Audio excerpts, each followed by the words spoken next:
терең ой салып, сыймык сезимин ойготту. Улуудан нуска, карыдан бата дейт элибизде.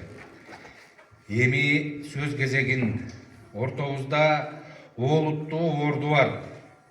Элибиздин сыймыгы болгон кадырлуу конокторубузга берели деп жатабыз. Сиздердин акыл насаатыңыздар, жылуу сөзүңүздөр жана маалыматыңыздар бүгүнкү жыйыныбызга өзгөчө бир көрк кошот деп үмүттөнөбүз. Анда эмесе микрофонго Кочкор районунун акими Досалиев Баялы Атамырзаевичти чакырсак. Кааласаңыз ортоңку трибунага чыксаңыз болот.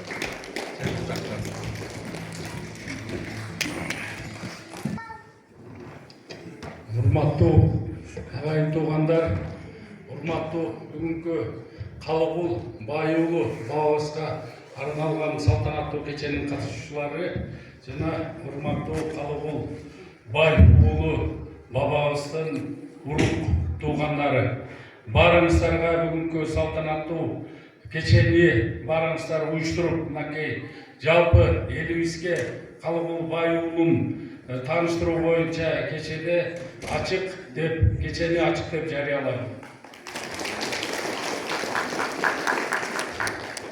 Урматтуу Калыгул Бай уулунун тукумдары мынакей 17 кылымдын аягы, 18 кылымдын башында ушундай ойчул, өзүнүн ошол кездеги ойлоятка конгон Калыгул Бай уулу атабыз бүгүн Кудай буйруп насып кылса жаткан жеринен бир оодарылып, мынакей эл эскерет экен деген ойлорда болгон болуш керек. Мынакей урматтуу агайын туугандар, бүгүнкү күнү жөнөкөй эле бир кече эмес, бул өткөндөрдү эскерүү. Ошондой эле биз баягы тарыхы болбой, келечеги болбойт дегендей, биз тарыхыбызды бир сыйра эскерип, мынакей теңдик айылынан же болбосо Сарбагыш уруунан кимдер чыккан экенин, кимдер ушул кыргыз мамлекети, азыркы мынакей Кыргызстан деген мамлекетти кимдер түптөгөн экени баарыбызга маалым болуп атат. Мынакей мен дайыма айтып келем, мынакей Кыргызстанды түптөгөн атайындай хандыкка көтөрүлгөн ак кийиске ороп, мынакей тактыга отургузулуп, орто токой сусактагычтын ордунда мынакей хан Ормон Түндүк Кыргызстандан биринчи хан деген наамды алган кишилердин бири болгон. Мынакей ошо кишиге жамдоочу жакшы болсо кийик атырат деп мынакей тарыхта айтылып келип атат. Калыгул Бай уулу бабабыз бир эле мындай насаатчы, кеңешчи болбой, ошол хан Ормондун кемчиликтерин да айтып, мынакей ийгиликтерге жеткизип турган. Жөн эле бүгүнкү тил менен айтканда ага колдоо гана көрсөтпөстөн кемчиликтерин айтып дагы ошол хан Ормондун бийлигин жүргүзгөнгө өзүнүн чоң салымын кошкон киши болгон. Мынакей урматтуу агайын туугандар, Калыгул Бай уулу биринчилерден болуп кыргыз элинин билимге умтулганы 17 кылымда эле өзүнүн баягы ойчул сөздөрүн айтып, элибизде мына бүгүнкү күнгө чейин айтып келип атат. Мына ошол нерсе кыргыз элинин баягы чоң ийгилиги деп эсептесек болот. Кийинки эле революциядан кийинки биздин кыргыз мамлекетин түптөгөн мынакей ошол Касым Тыныстанов, Жүсүп Абдрахманов деген ата бабаларыбыз дагы мынакей Калыгул Бай уулунун китептерин окуп, насааттарын мындай эл оозунан угуп, мынакей кантип элди башкарыш керек экен, кантип элибизди бир ийгиликке жеткизсек деген ойлорун булар дагы колдонуп жүргөн ошонун жанагы. Мынакей эми эле бүгүнкү күндө урматтуу агайын туугандар, мынакей 21 кылымда дагы Калыгул Бай уулу бабабыз эмне деп айткандары боюнча бүгүнкү күндө дагы ой жүгүртүп, философиялык бир мындай ойлорду айткандыгы, ийгилик кандай болор экенин, акыркы кийинки жашоолор кандай уланат экенин баарын азыр баарыңыздар күбө болуп келдиңиздер. Мынакей ошондой ойчул адамдарыбыз Кыргызда бар үчүн Кыргыздын тарыхы мынакей бүгүнкү күнгө чейин уланып, Кыргыз деген мамлекетибиз жашап келип атат. Мынакей биз Дастан экөөбүз Кудай буйруган экен, баягы Кыргыз Республикасынын финансы министрлигинин алдында мен баягы директор департамент госзакуп болуп турганда биз экөөбүз Нарын жергесине келип, мамлекеттик сатып алуулар мыйзамдарын ушул Нарын областында семинарларды өтүп, мынакей жайдырып келгенбиз. Мынакей көрсө Дастандагы бир жөнөкөй элдин тукуму эмес экен, ошол Калыгул байуулунун урпактары экен. Ошол үчүн мынакей Кыргызстанды түрө кыдырып, мынакей мамлекеттик сатып алууларды ийгиликке жеткизүү боюнча өзүнүн салымын кошуп, өзүнүн лекцияларын окуп жүрөт. Бул дагы болсо мынакей Дастандын жакшы ийгилиги деп эсептесек болот. Мынакей урматтуу агайын туугандар, мына бүгүн Кыргыз мамлекети чоң ийгиликтерге жетишип, мынакей ушундай бабаларыбызды эскерип, оңгу жол, улуттук дем, дүйнөлүк бийиктик деп Кыргыз мамлекетинин президенти урматтуу Садыр Нуркожоевич белгилеп берген указында мынакей ушундай адамдарды эскерип турушубуз керек. Мындай адамдар менен Кыргыз эли дайыма сыймыктанышыбыз керек, жайылтышыбыз керек. Жаштарыбызга толук ушул Калыгул байуулудай бабаларыбыз жөнүндө илим мындай семинарларды өткөзүп, элибизге түшүндүрүп, чет жака чыккан уул кыздарыбыз мынакей сыймыктанып, ошол жөнүндө айтып, 17-кылымда, 16-кылымда, 18-кылымда Кыргыз элинин орду кандай экенин даңазалап туруш керек. Ошол чет жактарга чыккан биздин урпактарыбыз, уулдарыбыз, кыздарыбыз дайыма сыймыктанып, Кыргыз деген эл ким экен, Кыргыз деген мамлекет ким экенин ушулар гана жаштарыбыз тааныштырып билгизбесе, биздин Кыргыз эли жөнүндө дүйнө жүзүндө 200дөн ашык мамлекет болсо, ошол жерде өнүккөн мамлекеттердин жана тарыхы бар мамлекеттердин арасында мынакей Кыргыз эли туруш керек. Мынакей урматтуу агайын туугандар, мынакей быйылкы жыл Кыргыз эли үчүн, Кыргыз мамлекети үчүн, ошонун ичинде мынакей Кочкор эли үчүн чоң сыймык болуп атат. Мына кече жакын эле дүйнө жүзүнө танылган Формула 1 H2O деген дүйнөлүк чемпионат болду. Мынакей алдыбызда көчмөндөрдүн оюну бул дагы жөндөн жөн болуп аткан жок. Мынакей урматтуу биздин президентибиз Садыр Нуркожоевич жакшы деңгээлде өткөзүп, мынакей барыбызга белгилүү болгон мына аксакалдар кеңешинин төрагасы биздин Көбөй аксакал, мынакей бизде Кочкордо азыр Семиспелде 40тан ашык биримдик керменинин жүргүнчүлөрү, ошондой эле 30тан ашык ар бири великий мындай көчмөндөрдүн урпактары экен деп көчмөндөр жүрүшү болуп атат. Мынакей 7-8 күндөн бери Кочкор эли ошол жерде урмат сыйыбызды көрсөтүп, баарын мынакей ушул 6-көчмөндөр оюнуна даярдык көрүп атабыз. Бул да болсо биздин урматтуу президентибиздин Кыргыз мамлекетинин өнүгүшүн мынакей Кудай буйруп насип кылса, дагы эле ошондой ШОС биримдиги, ошол жерге 21 мамлекеттин башчысы, 950 журналист, мынакей дүйнө жүзүнөн 142 мамлекеттен спортсмендер келип, ушул көчмөндөр оюнун өткөзүп атабыз. Адан кийинки ШОС биримдиги болот. Бул жерге дагы көп мамлекеттин жетекчилери.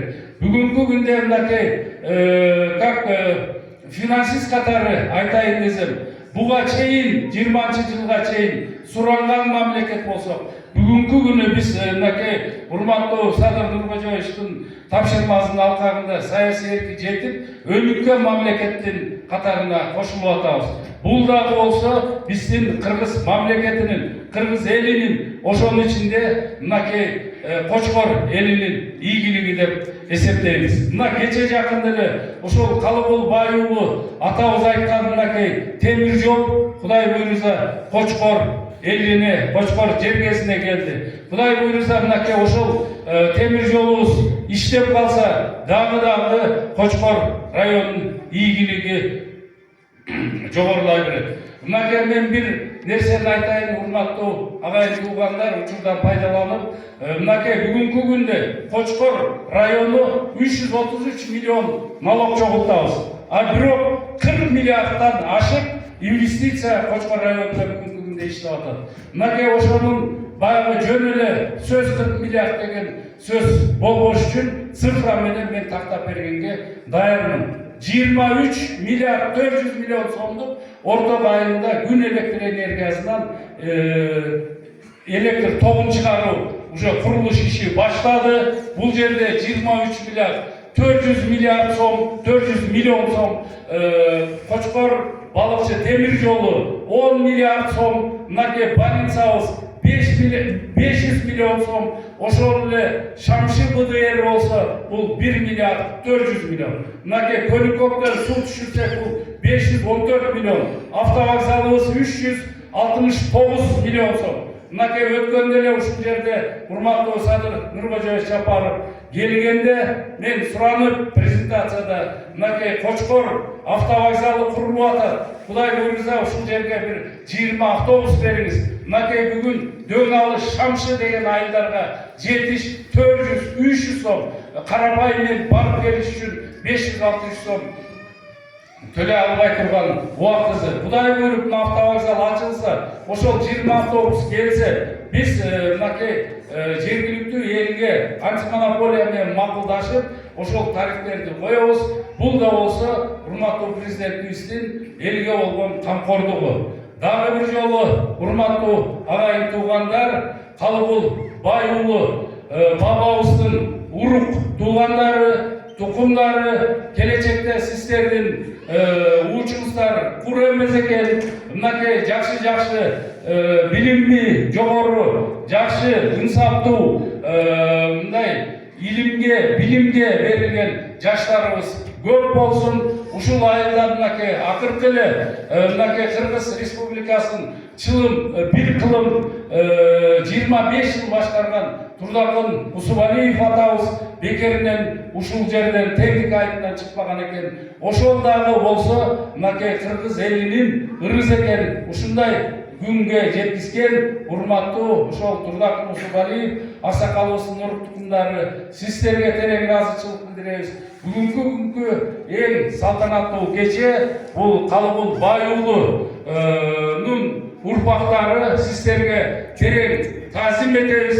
Кудай буйрса ар бир кыргыз, ар бир өспүрүм жаштар мынакей Калыбул бай уулу бабабызды дайыма эскерип жүрүш керек. Ойчул экенин белгилеп турушубуз керек. Муну дүйнөгө даңазалашыбыз керек. Ар бир нерсенин жакшылыгын айтып, элибизди ынтымакка чакырып, көп ийгиликтерге Кудай буйрса Кыргыз эли жетишсин. Сиздерге терең ыраазычылык, урпактары мынакей канча кылым өтсө дагы бүгүн барыңыздар бир жакадан баш бир жеңден кол чыгарып, ушул бабабызды бир эскерип коелук деген бул дагы Кыргыз элинин же болбосо сиздердин бир барктуу адам экениңиздерди белгилеп кетет. Барыңыздарга терең ыраазычылык билдирем. Кыргыз элинде тынчтык болсун, баарыбызда ийгилик болсун. Чоң рахмат. Кийинки сөздү Калыбул бабабыздын тарыхы менен тааныштыруу үчүн Калыбул атабыздын урпагы Өмөров Анарбек Жунушалиевичке берсек. Урматтуу коноктор, урматтуу Калыбул бабабыздын урпактары, бүгүн биз ушу жогоруда аким белгилеп кеткендей, дастан белгилеп кеткендей, бабабыз Калыбул бай уулунун жаркын элесин түбөлүккө калтыруу, артында алган бирден кийинки урпактарга дагы сабак болуп, таалим болуп кайрылган эстелигин коюп, ушул 240 жылдыгын арнап ошол жерде отурган Калыбул бабабыздын урпактары бир жакадан жең, бир жакадан баш, бир жеңден кол чыгарып, аракет кылып ушул эстеликти койдук. Анан эми ушул жана тасмада айтылып кеткендей, бабабыз 1975 жылы ошо айтылгандай Кочкордо төрөлдү же болбосо көзгө төрөлү деген сөз бар. Эми ал киши айтылгандай сөзгө чебер, алдын ала салганын ыраазычылыгы менен алдын ала көрө билген адам болгон экен. Буагында жана айтылгандай 3-4 жашында Кудай алейхисалам колдоп, жаан чачында калса дагы куп-кургак үйдө келген, ошонун баары Кудай Тааламдын ал кишиге берген көрсөткөн жакшы ийгиликтер деп ойлойм. Ал эми атабыз ошол Байулуу Калыгул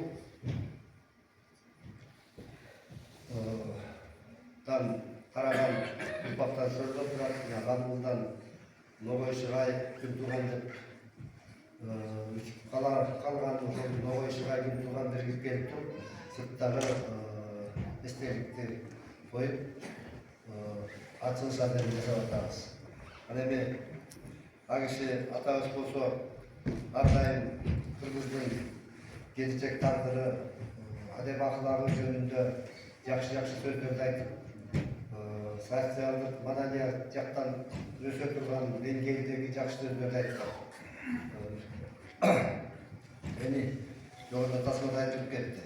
Ал эми мен айтарым, ал кишинин тиги көз ачыктыгы, ал келечекте боло турган тарыхый өзгөрүүлөрдү убагында көрө билген, ошол орус падышачылыгынын Кыргызстанда келээрин алдын ала айтып,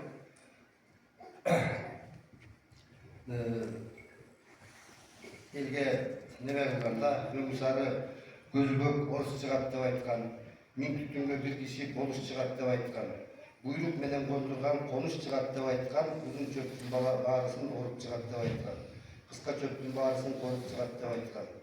Жылдан жылга замана кыйын чыгат ошондо, эсеп менен мал алган кыйын чыгат ошондо. Кара жердин бетине аштык чыкпай жер калбайт, атасынын сөзүнө бала кулак кеп салбайт, атанын тилин бала албайт, андан кийин биле албайт деген жакшы сөздөрдү айтып кеткен. Ана эми ушул бабабыз Калыгул өзүнө кийинки муундарына ошол биздин атабыз күн тууганга дагы өз учурунда жакшы сын берген да. Бул күн тууган убагында, орустун убагында чоң орустар менен чоң иштешип, чоң кызматта иштейт деп. Айткандай эле ошол күн тууган атабыз убагында ысык көлдө Торайгын болуштугунун болушу болгон. Ошол кишинин ошол убактагы орустун губернатору кол коюлган приказы тарыхый музей библиотекалардан такталып чыккан.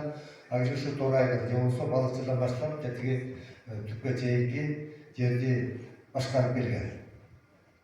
Себеби ошо атабыз айткан экен, бул орус мурут болуп, орустун убагында чоң чыгат деп. Анан эми жана айтып кеткен эме кыска эле айтайын, Олмонханга көп тарбияларын айтып неме кылган. Анан Олмонхан эми биздин тукумду айтчы кандай болот дегенде, Ормон Жантай хан бар экен. Анан Жантай хан айткан экен, мунун тукумунан орустун убагында жакшы жетекчи чыгат. Анан сенин тукумуңан болсо көмүрчү чыгат. Анан Ормон таарынат экен, эмне үчүн менин тукумуман көмүрчү чыгат дегенде, ал киши айткан экен, сен дайыма сүйлөгөндө жерди тиктеп, эки тизеңди мыжып отурасың. Сенин болгон күчүңүн баары жерге өтүп кетти. Ошондуктан сенин тукумуңан жакшы чыкпайт деген сөздү айткан экен. Анан ал өзүнчө балыптыр эми андай иш болду. А сенин өзүң тукумуңан кандай болот десе, менин тукумуман экөө бир чыкпайт, 100 жылда бирден кеминбейт. Экөө тең чыкпайт, бирок бир жакшы үзүлбейт деген экен. 100 жылда бирден чыгып турат деп. Айткандай эле ошол мына убагында Тудак Усвалиевич 25 жыл Кыргызстанды башкарып тарыхта калды. Мен ошол жерден дагы айта кетким келет. калыбылдан жана Ногошкай үч тууганда анан үч туугандан болсо Акидей, Келен Сары, Семетейден. Келен Сарыдан болсо ошол Субагыл аксакалдар чыккан, Семетейден чыкканбыз, анан Акидейден мына жерде туугандар турат. Ошондой тукуму, ак кишинин тукумундагы үзүлбөй акыркы менен келе жатат. Анан эми сиздерге Калыгул атабыздын дагы бир кыска айтканда атабыздын айткан бир сөзү бар. Элди ынтымакка чакырган, биримдикке чакырган, ошол кыргыз алдын ынтымагың жок болсо алдыңдан таяк алтын тап деп. Ошондуктан мен ушул кыргыз элин жалпы элди ынтымакка чакырат элем. Кудай таалам элибизге тынччылык, токчулук, береке, ынтымак берүүсүн каалайт элем. Баарыбызга аманчылык берсин, элибиз өнүгүп өсүп, мамлекетибиз алдыңкы мамлекеттердин катарына кошулушуна тилек кылабыз. Allah razı olsun, okulan Kur'an soğuk değilsin. Жалпы жерде турган Калыгул атабыздын урпактарына таазим кылам. Аман болуңуздар.